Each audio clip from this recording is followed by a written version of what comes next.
आम आदमी पार्टी के वरिष्ठ नेता और दिल्ली के पूर्व डिप्टी सीएम मनीष सिसोदिया को सोमवार को राउस एवेन्यू कोर्ट ने 20 दिन की न्यायिक हिरासत में भेज दिया है। अब सिसोदिया 20 मार्च तक तिहाड़ जेल में ही रहेंगे। हालांकि 10 मार्च को उनकी जमानत याचिका पर सुनवाई होगी। सिसोदिया को सीबीआई ने आबकारी घोटाले में 25 फरवरी को गिरफ्तार किया था। सीबीआई की तरफ से विशेष जज को बताया गया कि फिलहाल उसे सिसोदिया की हिरासत की जरूरत नहीं है। गिरफ्तारी के बाद मनीष सिसोदिया को 26 फरवरी को 5 दिन के लिए सीबीआई की रिमांड में भेजा गया था। उसके बाद कोर्ट ने उनकी सीबीआई हिरासत और 2 दिन के लिए बढ़ाई थी, लेकिन सोमवार सीबीआई ने कोर्ट से कहा कि अभी उसे आरोपी की और हिरासत नहीं चाहिए। भविष्य में अगर इसकी जरूरत पड़ेगी तो आवेदन किया जाएगा। इसके बाद कोर्ट ने सिसोदिया को न्यायिक हिरासत में तिहाड़ जेल भेजने का आदेश दिया। जेल भेजने के आदेश आने के बाद मनीष सिसोदिया ने कुछ मांगे वकीलों के सामने रखी थी। मनीष सिसोदिया के वकीलों ने सीबीआई जज से उन्हें जेल में चश्मा, डायरी और श्रीमद् भगवत गीता दिए जाने का अनुरोध किया। विशेष सीबीआई जज M.K. नागपाल ने इसे स्वीकार कर लिया। इसके बाद मनीष सिसोदिया की तरफ से ये मांग भी की गई कि उन्हें जेल में विपश्यना सेल में रहने दिया जाए ताकि वो आध्यात्मिक ध्यान कर सके। जज ने इस पर सीधे आदेश देने की बजाय कहा कि जेल नियमों के मुताबिक इस पर विचार हो। आपको बता दें कि आम आदमी पार्टी के और वरिष्ठ नेता सत्येंद्र जैन भी तिहाड़ जेल में बीते 9 महीने से बंद है। बता दें कि मनीष सिसोदिया पर आरोप है कि उन्होंने आबकारी मंत्री रहते हुए शराब कारोबारियों को फायदा पहुंचाने के लिए गलत तरीके से नियमों में बदलाव किए। शराब कारोबारियों का प्रॉफिट मार्जिन बढ़ाया गया और बदले में उनसे 100 करोड़ रुपए की रिश्वत ली गई।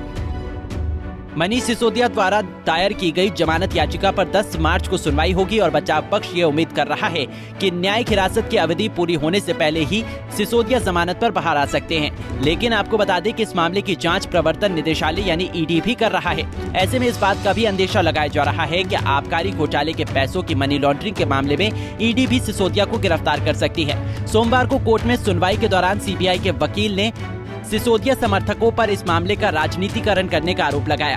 आम आदमी पार्टी मीडिया से अपने मुताबिक खबरें चलवा रही है। इस पर जज ने कहा कि बाहर कौन क्या कर रहा है, इससे कोर्ट को कोई सरोकार नहीं है। आइए अंत में जान लेते हैं कि आम आदमी पार्टी की नेता आतिशी मार्लेना ने कोर्ट द्वारा सिसोदिया को जेल भेजने के आदेश देने के बाद मीडिया से क्या कहा। देखिए, आज सीबीआई ने पुलिस कस्टडी मांगी ही नहीं। आज सीबीआई ने देश के सामने ये कबूल कर लिया कि उनके पास डिप्टी सीएम के खिलाफ ना कोई सबूत है। अब तो उनके पास डिप्टी सीएम मनीष सिसोदिया जी से पूछने के लिए कोई सवाल भी नहीं बचे हैं। पिछली हियरिंग में मनीष सिसोदिया जी ने खुद जज के सामने कहा था कि बार बार एक ही सवाल को पूछा जा रहा है।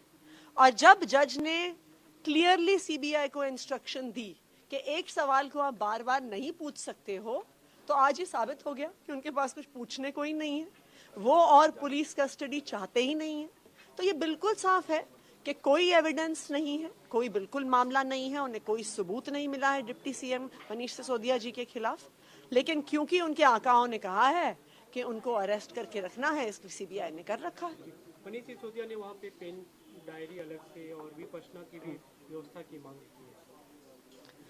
देखिए, मनीष सिसोदिया जी, पूरा देश जानता है कि मनीष सिसोदिया जी ऐसे व्यक्ति हैं जिन्होंने अपने पिछले 8 साल के प्रयास से दिल्ली के बच्चों को, दिल्ली के सरकारी स्कूल में पढ़ने वाले बच्चों को एक अच्छा भविष्य दिया है। पूरा देश ये जानता है कि उनके जैसा व्यक्ति शायद ही कभी इस देश की राजनीति में आया है। और अब जब वो जेल भी जा रहे हैं तो उन्होंने क्या मांग करी है? उन्होंने अपने लिए कोई पर्सनल वीआईपी ट्रीटमेंट की मांग नहीं करी। उन्होंने कहा मुझे भगवत गीता चाहिए, उन्होंने कहा मुझे विपश्यना का सेल चाहिए। ये दिखाता है कि आखिरकार किस प्रकार के व्यक्ति हैं मनीष सिसोदिया। हमसे जुड़े रहने के लिए हमारे YouTube चैनल को सब्सक्राइब करें और नई वीडियो की नोटिफिकेशन के लिए बेल आइकॉन को दबाएं।